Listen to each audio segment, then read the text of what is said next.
Hello, everyone, and welcome to another episode of Private Practice Owners of the Month. My name is Lisa Wozniak. I'm a marketing strategist with Woz Marketing, a company dedicated to helping practitioners enroll more clients in their private practice using online marketing strategies. And today we are celebrating James Chen. He is a physical therapist who has a unique approach to reaching his clients and helping them with the work that he does. So welcome, James. We're thrilled to have you. Thank you for having me, Lisa. Oh, our pleasure. Just to give you folks a little bit of information about James, he's a physical therapist who opened up a mobile physical therapy practice called Not Your Average Physio. He wanted to find a way of bringing healthcare to his clients so he would travel to them. He focuses on finding the cause behind their pain and dysfunction and aims to not only help them to reach their own goals for therapy, physical therapy that is, but also to further educate them on their own bodies so that they can address simple issues on their own. I absolutely love that approach. Thank you. Thank you. Yeah, it's one of those things where I just felt like, you know, we have to find a way to meet people halfway. And I felt that this would be probably like the most straightforward approach to start with that in terms of meeting my clients halfway. It was something that I saw in the clinic a lot of the times. People would, call in and say, yeah, I can't make it today. There's traffic on, whatever route they're taking, whatever highway they're taking to get to me. Um, and so I just felt like, why not go mobile? Why do I have to be tied down to a certain location? Yeah, so I actually had gotten the idea originally from the home health sector of rehab and healthcare. Excuse me. And uh, with home health, it's mostly, people who are post-op from the hospital, like total knees, total hips, or they're generally of the older sort of population who are much more medically involved. So a lot of comorbidities, a lot of medical diagnoses involved with that. And with home health, as a physical therapist, and they do this for speech and occupational therapy as well, but you travel to their homes and you bring healthcare to them, and insurance covers it, but insurance says, we will only cover it as long as you are still homebound, and as well as obviously if it's medically necessary.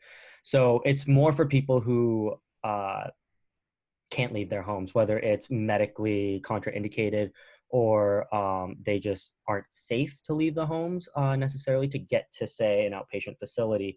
And I felt like, well, that's a great sort of start to everything. I think that, bringing healthcare to this type of population is great, but, in their homes. But from an outpatient perspective, which is where my specialty kind of is,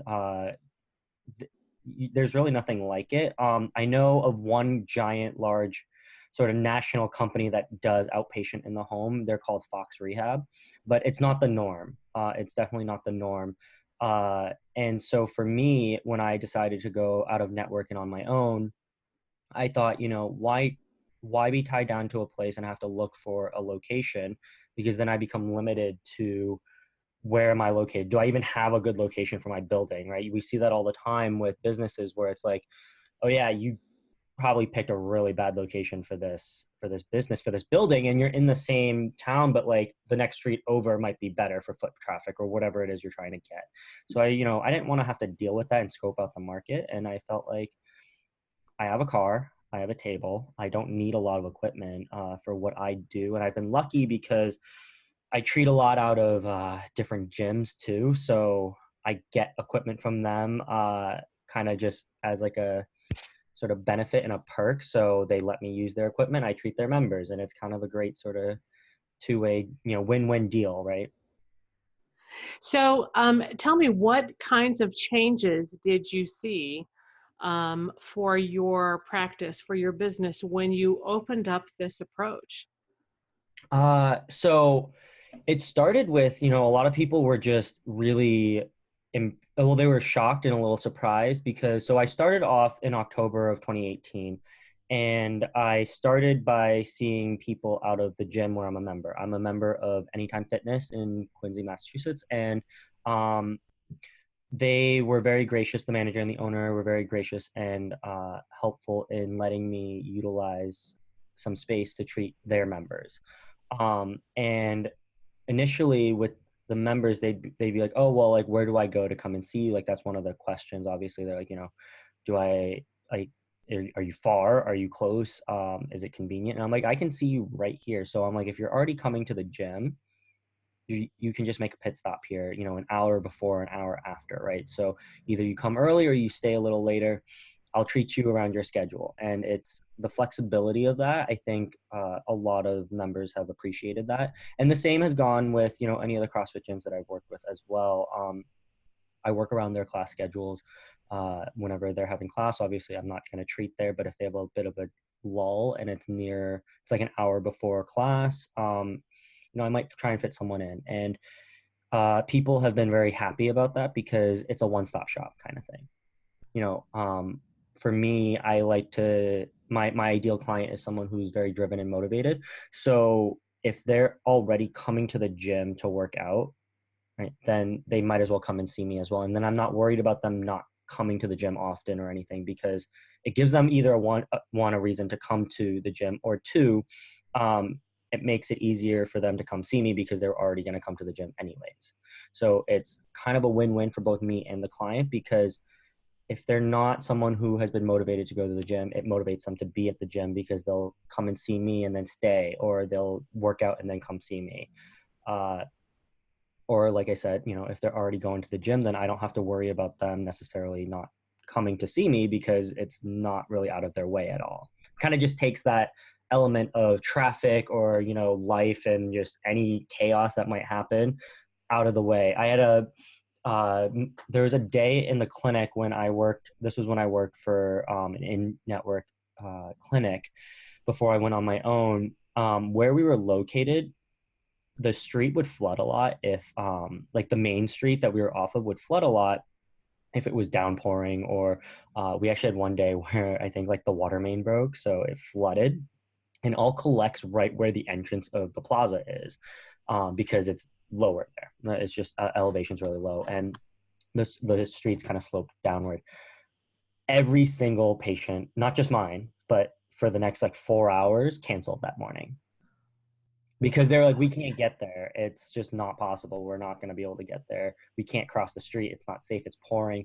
And now there's a lot of traffic, and it's taking me like 30 minutes to go like a mile. And in Boston, that's really not that uncommon, but that last part about traffic. But, you know, that was something where I was like, we're all here, we can treat you, but now we're dealing with the elements of, this uncontrollable, unpredictable thing. And with me going to my clients, the only thing that really could get in the way is me. And if I can't control, if I can control my schedule, if I can control when I leave to make sure I'm on time or whatever, there's no risk of anyone canceling on me unless, of course, they have an emergency.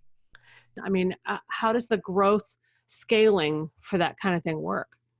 So I'm very new to being a business owner, as like I just opened up in 2018, and so I have thought about this because I want to know what my end goal is. Obviously, when I had first opened up, and I'd like to scale to a point where I can take on other therapists. And the way I kind of see this going, because I've had a couple of talks with different gym owners, actually.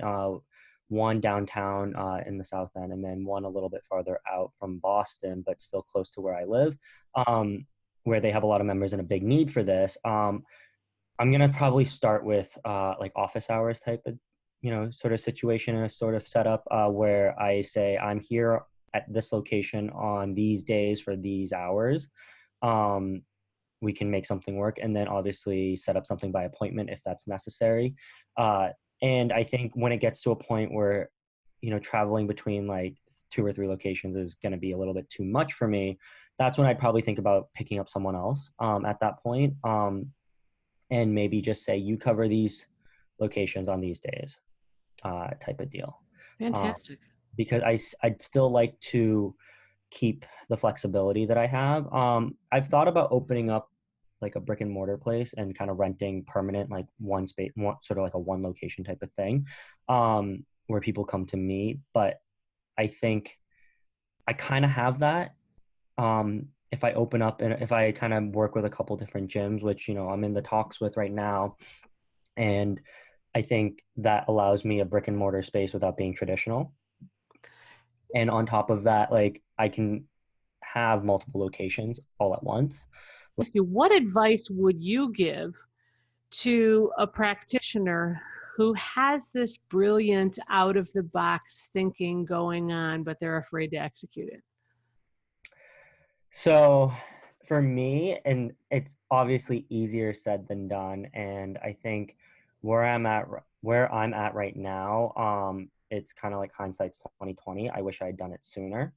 Um, and that seems to be like the theme that I had gathered just when I had talked to other practitioners who just went on their own, right? Just the dream of working for themselves.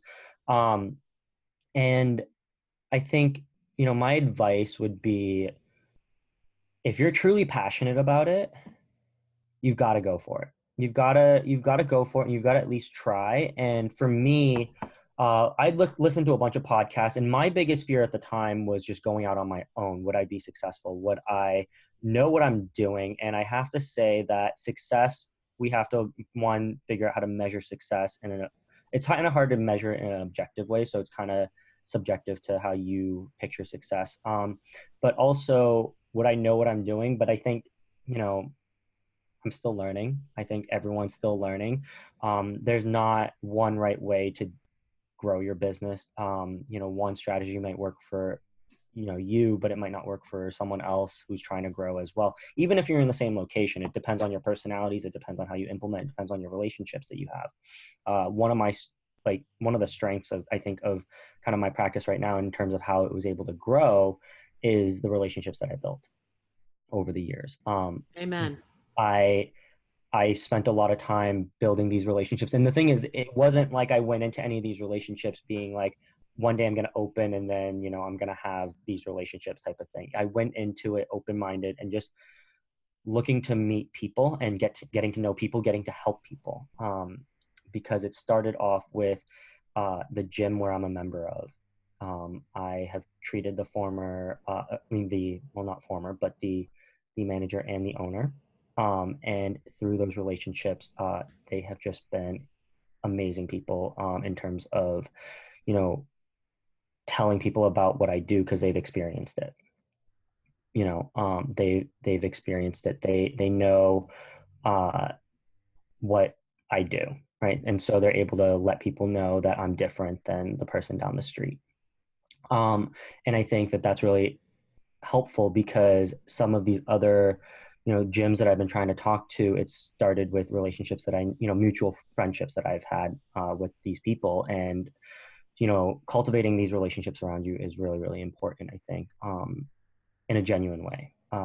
Just go in, meet new people. You never know when someone's going to be able to lend a helping hand. Listen, let me ask you, James, for other practitioners who are sitting here like I am, just super impressed with your out of the box thinking, and they want to learn more about your business model, how do they get a hold of you? How do they get in touch with you? My email is James_Chen, CHEN, at notyouraverage.physio.com. So PHYSIO. Okay. You can also visit my website at www.notyouraverage.physio.com. Fantastic. Well, again, thank you so much, James, for sharing your brilliance with us today. It's really been a pleasure getting to know you a little bit better and to celebrate your success with you. Ladies and gentlemen, this is Lisa Wozniak with Woz Marketing, coming to you with another episode of Private Practice Owners of the Month, and hope you all have a great day.